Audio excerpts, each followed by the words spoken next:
सर्वांना good morning. मुलांनो, इयत्ता 10वीला तुम्ही जातायत. 10वीच्या वर्षाची सुरुवात आहे आणि 10वीच्या वर्षाचा अभ्यास आम्हाला वर्षभर करायचा आहे. मग अभ्यास करायचा म्हणल्यानंतर प्रत्येक कन्सेप्ट आली पाहिजे. मॅथमॅटिक्स शिकत असताना उदाहरणं तर सोडवायला येतात, पण ती कन्सेप्ट एकदा समजून घ्या.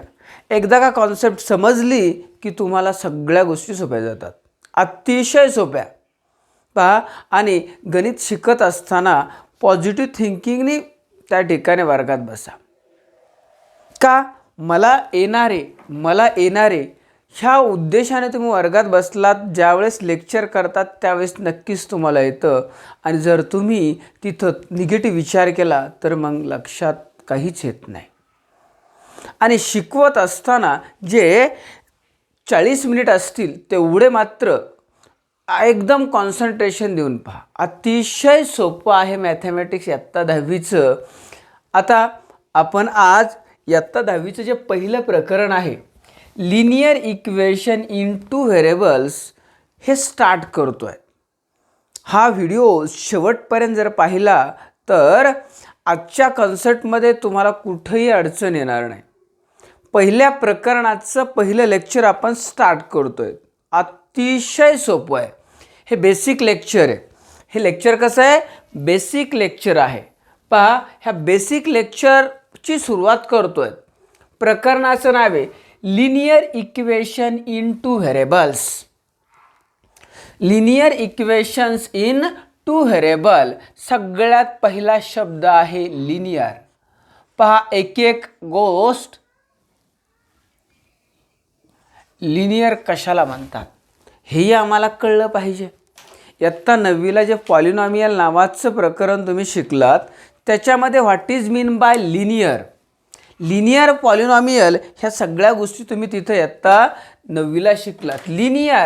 लिनियर म्हणजेच असं इक्वेशन, अशी पॉलिनॉमियल त्याच्यामध्ये त्या ठिकाणी त्याची डिग्री 1 पाहिजे. म्हणजे पॉवर किती पाहिजे? 1 असेल तर त्याला लिनियर म्हणतात. फॉर एक्झाम्पल, हे आहे 3x आहे. ह्याची पॉवर, ह्याची डिग्री किती? 1. डिग्री 1 असेल तर त्याला लिनियर म्हणतात. डिग्री 1 असेल तर लिनियर. पहा, 3x डिग्री 1, किंवा आणखी घेतलं आहे 4x + 7, ह्याचीही डिग्री किती आहे? 1 आहे, म्हणून ह्याला लिनियर म्हणतात. लिनियर म्हणजेच ज्याची डिग्री 1 असते अशा पॉलिनॉमियलला लिनियर असं म्हणतात. आणि तेच इक्वेशनच्या बाबतीत ज्या इक्वेशनची डिग्री, व्हेरिएबलची डिग्री किती असते? 1 असते, त्याला काय म्हणतात? लिनियर. हे कळलं. What is mean by linear हे लक्षात आलं. डिग्री काय पाहिजे? पहा, लिनियर म्हणजे काय? एकदम बेसिक कन्सेप्ट आहे. डिग्री किती पाहिजे? 1 पाहिजे. बेसिक आलं पाहिजे. हे पहिलं लेक्चर आपलं बेसिक आहे. हे आलं तर पुढचे लेक्चर समजायला अतिशय सोपे जातात. डिग्री 1. इक्वेशन्स, दुसरा शब्द आमचा कोणता आहे?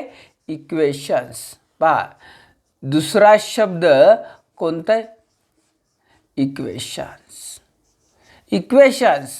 कोणतीही पॉलिनॉमियल किंवा काही दिलं त्याच्यामध्ये 2 बाजू असतील, इक्वल साईन असलं की इक्वेशन्स म्हणतात. पहा, ह्या ठिकाणी फॉर एक्झाम्पल मी घेतलं 4x + 5 हे घेतलं, ह्याला म्हणतात polynomial. This is called as polynomial. But मी फक्त इक्वल साईन लिहिलं, इक्वल 0 लिहिलं, म्हणजे ज्याच्यामध्ये इक्वलचं साईन येतं साध्या भाषेत, त्याला काय म्हणतात? इक्वेशन्स. ह्याला काय म्हणतात? इक्वेशन्स. किंवा असं घेतलं मी, काय? 3x + 11 = 9. This is called as equations. Linear कशाला म्हणतात हे कळलं. डिग्री, ईच टर्मची डिग्री किती पाहिजे? 1 असेल तर त्याला लिनियर म्हणतात. सेकंड आम्ही काय शिकतो? Equations. What is mean by equations? Equations म्हणजेच ज्याच्यामध्ये कंपॅरिझन केलं आहे, पा इक्वलचं साईन आलं आहे, इक्वलचं साईन आलं की त्याला म्हणतात इक्वेशन्स. पा लिनियर शब्द समजला, इक्वेशन्स कळला. आता टू व्हेरिएबल्स काय, ह्या ठिकाणी बघा टू व्हेरिएबल्स. व्हेरिएबल कशाला म्हणतात, आम्ही एखादं गोष्ट माहीत नसेल ॲझ्युम करण्यासाठी ABCD XYZ अशा चिन्हांचा वापर करतो आणि त्या चिन्हांना व्हेरिएबल म्हणतात. पहा वर घेतलं आपण, हे वरचंच एक्झाम्पल घेतलं, 4x + y = 9 हे घेतलं. 4x + y = 9. In this equation x and y are variable. In this equation x and y are variable. ह्याच्यामध्ये x हा एक व्हेरिएबल घेतला आहे, y हा व्हेरिएबल आहे. व्हेरिएबल म्हणून आम्ही कोणते अक्षर वापरतो शकतो, A B C D कुठपर्यंत XYZ. ह्या इंग्रजी लिपीतील कोणत्याही अक्षरांचा वापर आम्ही व्हेरिएबल म्हणून करू शकतो. लक्षात आलं व्हेरिएबल. आता आम्हाला टू व्हेरिएबल, ज्यात इक्वेशनमध्ये किती व्हेरिएबल आहेत, दोन व्हेरिएबल. इथं x हे एक व्हेरिएबल आहे आणि दुसरं व्हेरिएबल कोणतं आहे, y. दोन व्हेरिएबल असतील तर त्याला टू व्हेरिएबल म्हणतात. आता पहा ह्या ठिकाणी आम्हाला linear equations in two variable कशाला म्हणतात हे सरळ साध्या भाषेत शिकायचं आहे. पहा अशा पद्धतीने इक्वेशन घेतलं मी, काय पहा फॉर एक्झाम्पल, पहा x + 3y + 2 = 0 आलं. पहा ह्या ठिकाणी लिनियर म्हणजे ह्या व्हेरिएबलचा पॉवर किंवा व्हेरिएबलची डिग्री किती आहे, 1. व्हेरिएबलची डिग्री 1 आहे, ह्या वायची सुद्धा डिग्री 1 आहे, म्हणून ह्याला लिनियर म्हणतात. लिनियर इक्वेशन्स, इक्वलचं साईन आहे म्हणून इक्वेशन. किती व्हेरिएबल आहेत, x आणि y, म्हणजे दोन व्हेरिएबल आहेत, पहिलं x दुसरं y. व्हेरिएबल किती आहेत, 2 आहेत. व्हेरिएबल 2 आहेत, व्हेरिएबल 2 आहेत, त्यांची डिग्री किती आहे, 1 आहे.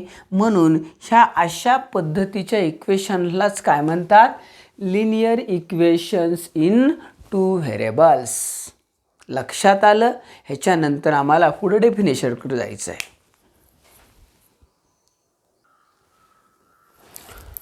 पहा equations, linear equations in two variable नेमकं कशाला म्हणतात हेही आम्हाला काय करायचं आहे, पाहायचं आहे. Linear equations in two variable, पहा सरळ साधी डेफिनेशन.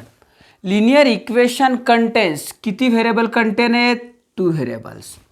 पहा इक्वेशन्समध्ये किती व्हेरिएबल आहेत, content 2 variables and degree of each of them काय, 1.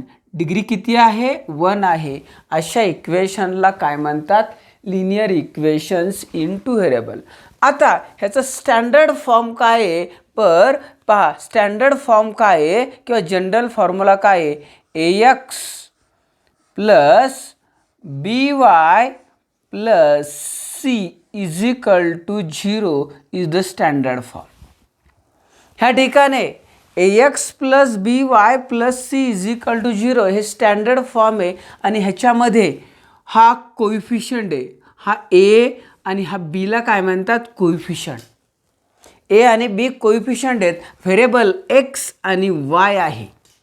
आणि हियर ह्या ठिकाणी here A and B, A B कोणते नंबर आहेत, A B रियल नंबर आहेत. कोणते, हे ABC हा रियल नंबर आहेत.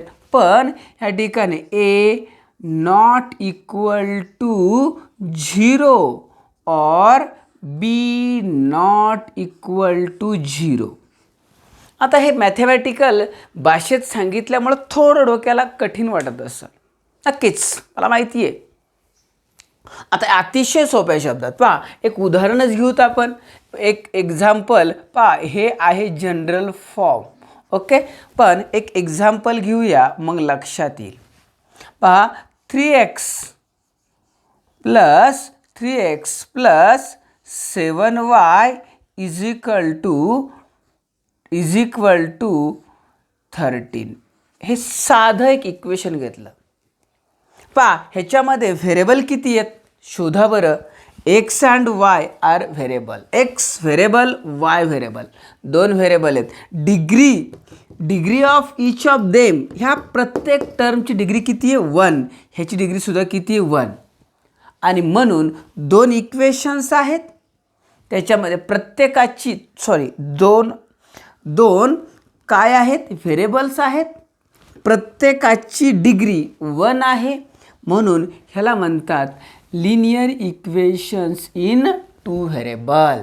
आता पहा बरं, हे जे 3 आहे हा एक्सचा कोइफिशियंट आहे.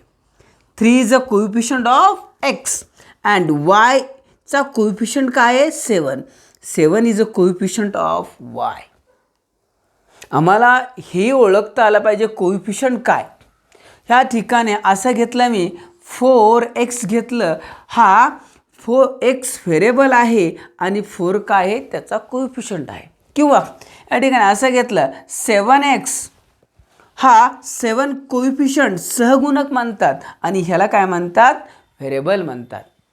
किंवा फक्त असं लिहिलं मी x लिहिलं, आता ह्याचा कोइफिशियंट काय काहीच नसेल तर त्याचा कोइफिशियंट हा किती असतो 1 असतो.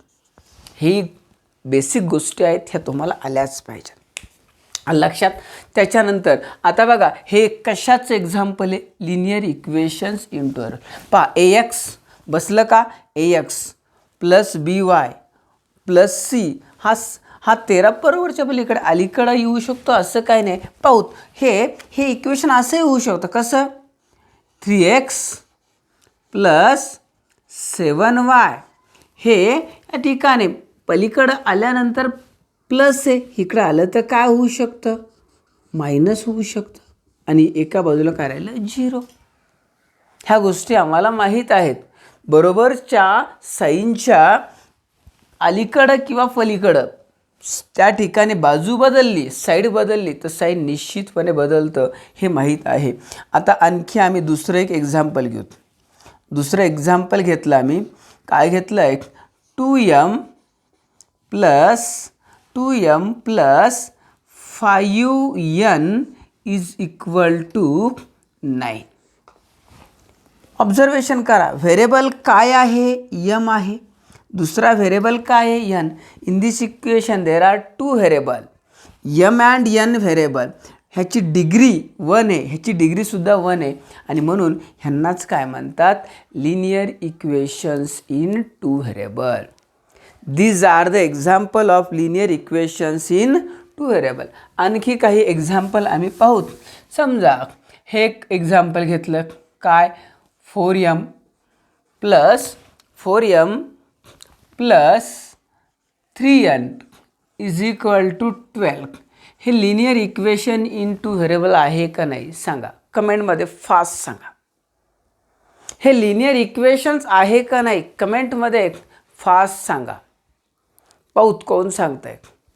पहा m आणि n व्हेरिएबल आहेत, डिग्री किती आहे 1 आहे, ह्याची सुद्धा 1 आहे. म्हणजे हे लिनियर इक्वेशन्स इन काय 2 व्हेरिएबल आहे का यस, हे यस.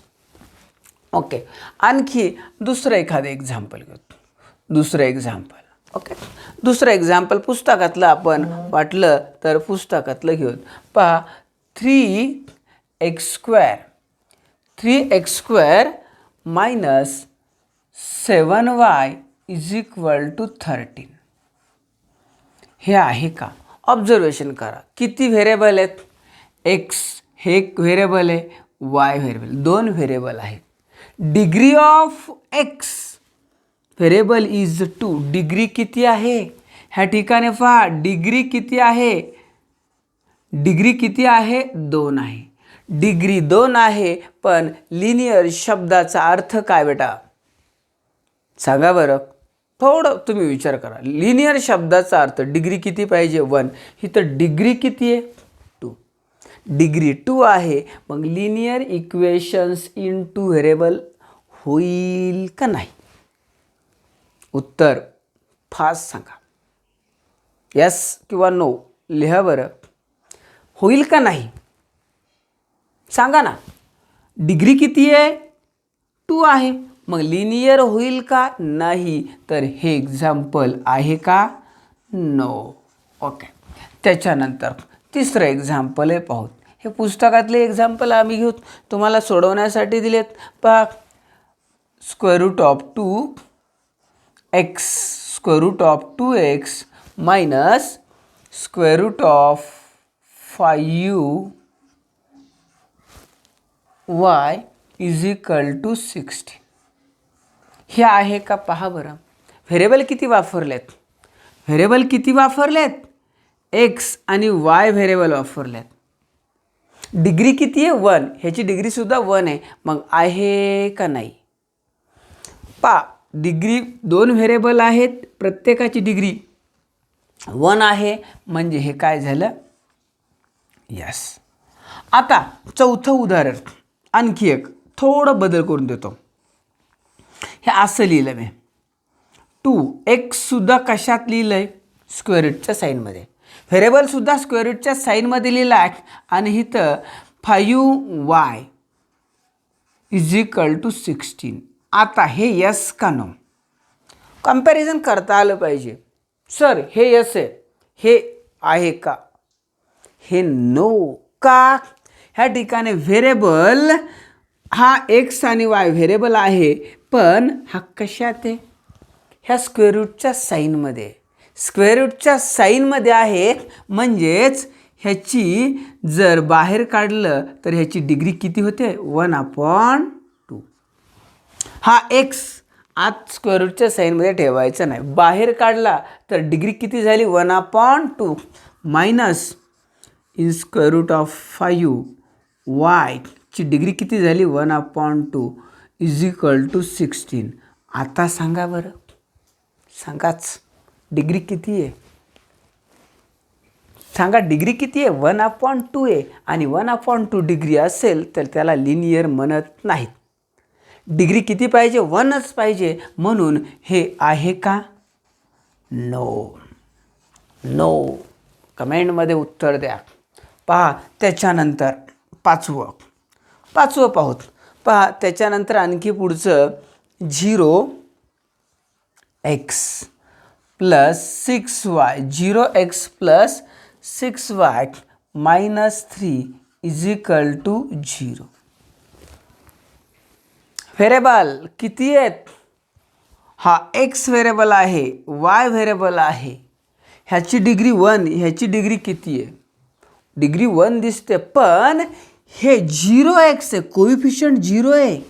मग ही टोटल टर्मच काय झाली रे? 0. 0 multiply by x, 0 multiply by x, total term 0. पहा, 0 plus 6y minus 3 is equal to 0. सांगा, ह्या इक्वेशन्समध्ये ह्या ठिकाणी फक्त कोणतं व्हेरिएबल आहे? y. सर x होतं ना, पण 0 मल्टिप्लाय बाय x. 0ने कोणत्याही संख्येला मल्टिप्लाय केलं तर व्हॅल्यू किती येते? 0. आणि मग 0 plus 6y minus 3 in this equation there R only one variable. The variable is y. and therefore this is not linear equation in 2 variables. आलं लक्षात? त्याच्यानंतर 6 नंबरचं एक्झाम्पल आपण पाहूया. पुढचं घेऊत एखादं. पुढचं पुस्तकातलं एक्झाम्पल घेतो आहेत. पहा, 0.3x plus 0y minus 36 is equal to 0. Variable किती आहेत? 2. पहिला x, दुसरा y. व्हेरिएबल y आहे, 2 आहेत, पण हा 0 मल्टिप्लाय बाय y, ह्याचा कोइफिशियंट 0 आहे, ह्यांचं मल्टिप्लिकेशनचं साईन असतं. म्हणजे हे काय झालं इक्वेशन? 0.3x ही टोटल टर्म काय झाली? 0 झाली, minus 36 is equal to 0. In this equation, finally variable is x, only one variable. आणि एकच व्हेरिएबल असेल तर त्यालाच काय म्हणतात? एकच व्हेरिएबल असेल तर त्याला linear equation in two variable म्हणता येत नाही. This is not example of linear equations in two variable. त्याच्यानंतर हे कळलंय का? आणखी एखादं उदाहरण आम्ही पाहूत. आणखी एखादं उदाहरण पाहूत. आपलं रजिस्टर शोधतोय. थांबा. हे लक्षात आलं असेल. हे कशा पद्धतीने आहेत आणि कशा पद्धतीने नाहीत हे तुमच्या फायनली डोक्यात आलंच पाहिजे. आता एक सोपं साधं एक एक्झाम्पल आहे. 4/x plus 5/y is equal to 4. हे आपल्याला आहे का नाही ओळखायचं आहे. त्याच्यानंतर 4xy minus 5y minus 8 is equal to 0. आता ह्या इक्वेशन्समध्ये किती व्हेरिएबल आहेत? एक्स आणि वाय दोन व्हेरिएबल आहेत. पण एक्स डिनॉमिनेटरला आहे, वाय सुद्धा डिनॉमिनेटरला आहे. आणि मग हे का होईल? न्यूमरेटरला गेल्यानंतर 4xचा खाली ह्याची डिग्री ह्याचा पॉवर 1 आहे, पण वर गेल्यानंतर काय झाला? -1 प्लस 5y पॉवर किती झाला? -y is equal to 4. आता मला सांगा व्हेरिएबल 2 आहेत, पण त्या ठिकाणी डिग्री किती होईल? -1. पण डिग्री किती पाहिजे आम्हाला? सांगा बरं, डिग्री किती पाहिजे आम्हाला? डिग्री फक्त एकच पाहिजे. आणि मग -1 आहे म्हणजे हे आहे का? नो. त्याच्यानंतर पुढं बघा. 4xy मायनस 5y दोन व्हेरिएबल आहेत, एक्स वाय वाय. पण ह्या xyची डिग्री, ह्या xyची डिग्री किती आहे? ह्याची डिग्री बघा, ह्याची 1 आणि ह्याची 1 म्हणजे ह्या टर्मची डिग्री किती आली? डिग्री किती आली? ह्या टर्मची डिग्री आली किती? 2. आणि मग डिग्री 2 असेल तर linear equations in two variable होणार नाही. म्हणजे हे सुद्धा काय? नो. आपण सगळ्या प्रकारचे एक्झाम्पल घेण्याचा प्रयत्न केला आहे. ज्याला शंका असेल पहा बरं तर सांगा. अजिबात शंका असणार नाही आहे, अजिबात नाही. पहा, linear equations in two variable कशाला म्हणतात? किती व्हेरिएबल कंटेन असतात? Contains 2 variable and degree of each of them is काय? 1 is called as linear equations in two variable. आणि त्याची जनरल फॉर्म काय आहे? ax plus by plus c is equal to general form हा आहे. आणि ह्याच्यामध्ये a आणि b ची व्हॅल्यू 0 नसती. काही असेल, फक्त रिअल नंबर असेल, कोणती व्हॅल्यू असेल a आणि b ची, म्हणजे कोइफिशियंट काय नसतो? 0 नसतो. एवढं डोक्यात ठेवा लेकरांना. एवढं डोक्यात ठेवलं की फायनली तुम्हाला अडचण येणार नाही, अजिबात नाही. आता एक एक्झाम्पल घेतो आहे. असं घेतलं, ह्या ठिकाणी एक एक्झाम्पल घेतलं काय? 2x plus 5y is equal minus 2x plus 5y is minus 8 is equal to 0. हे linear equations in two variable आहे, काही अडचण नाही आहे. आता आहे, पण ह्या ठिकाणी 2x प्लस 5y हे मायनसचे पलीकडे गेल्यानंतर काय होतं? प्लस. साईनचं कन्व्हर्जन आम्हाला माहिती आहे, पक्ष बदलला की साईन बदलतं. मग ह्या ठिकाणी ह्या साईडहून ह्या साईडला गेलं, काय झालं? मायनसचं काय झालं? प्लस. किंवा आणखी दुसरं एक्झाम्पल अशा पद्धतीने काय? m plus n is equal to काय होईल? 11 आहे. किंवा -11 घेतलं. M plus N is equal to -11. मग इकडं आल्यावर काय होईल, एम प्लस एन हे इथं आल्यावर काय झालं +11. ह्या बाजूला काहीच राहत नाही म्हणून काय झालं 0. किंवा आणखी तिसरं एक्झाम्पल आम्ही घेतो आहे. तिसरं एक्झाम्पल काय घेतो आहे पहा. 4x + 9y मायनस किंवा आता हे +12 घेतलं इज इक्वल टू 0. काय होईल 4x + 9y हे +9y हे प्लस इकडं आल्यावर -12. आलं का लक्षात. अशा पद्धतीने साईनचं कन्व्हर्जन आलं पाहिजे. हे सगळे बदल आम्हाला समजले तर हे प्रकरण अतिशय सोप्या पद्धतीने आम्ही समजून घेणार आहेत. खूप सोपं आहे, काहीच अडचण नाही. आणि जिथं अडचण येईल तिथं कमेंटमध्ये सांगा, त्याच्यावर आणखी तुम्हाला सोल्युशन वगैरे देईल. अतिशय सोपं 12 मार्काला असणारं हे प्रकरण आहे. पहिले लेक्चर आपण घेतलं आहे, व्यवस्थित पाहिलं तर अतिशय चांगल्या पद्धतीने समजेल. स्वतःवर फक्त विश्वास ठेवा, तुम्हाला नक्कीच येईल. आपण आज थांबूत.